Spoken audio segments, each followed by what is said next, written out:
नकल का अंजाम। एक बार की बात है, किसी गांव में बहुत ही गरीब किसान रहता था। वो किसान एक समय अमीर व्यक्ति भी रह चुका था। वो जब अमीर था तब भी और आज गरीब होने के बाद भी वह दूसरों की मदद किया करता था। वो जितना हो सकता था वह दूसरे की मदद करता था।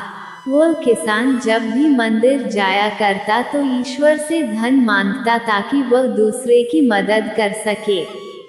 ऐसे ही कुछ समय बीता।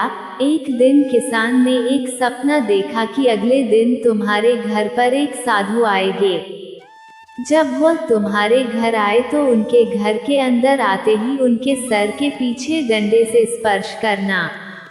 डंडे से स्पर्श करते ही वो पूरे तरह से सोने के बन जाएंगे। इस तरह तुम फिर से एक अमीर आदमी बनकर दूसरों की मदद कर सकते हो।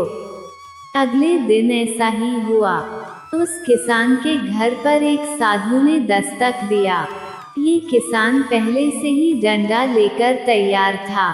जैसे ही वह साधु घर के अंदर आया, किसान से डंडे से उसके सर के पीछे स्पर्श किया और वह पूरी तरह सोने के बन गए।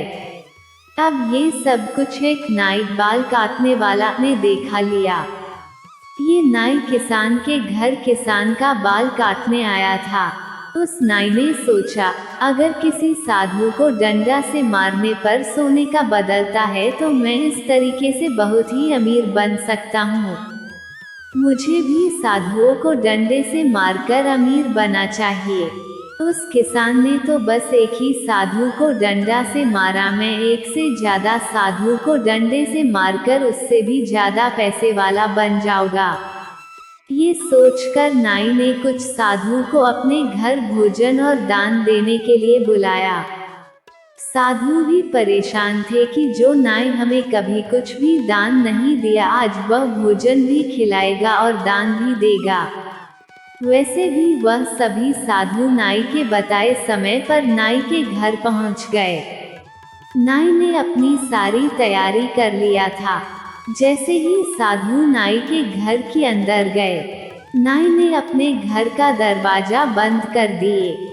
उसके बाद नाई साधुओं को डंडे से मारने लगा, लेकिन कोई भी साधु सोने का न बना। साधु नाई को इस तरह से मारने का कारण समझ नहीं पा रहे थे। कुछ समय मार खाने के बाद सभी साधुओं को गुस्सा आ गया। सभी साधु मिलकर नाई को खूब मारा। नाई को मारने के बाद वह नाई के घर से बाहर आ गए।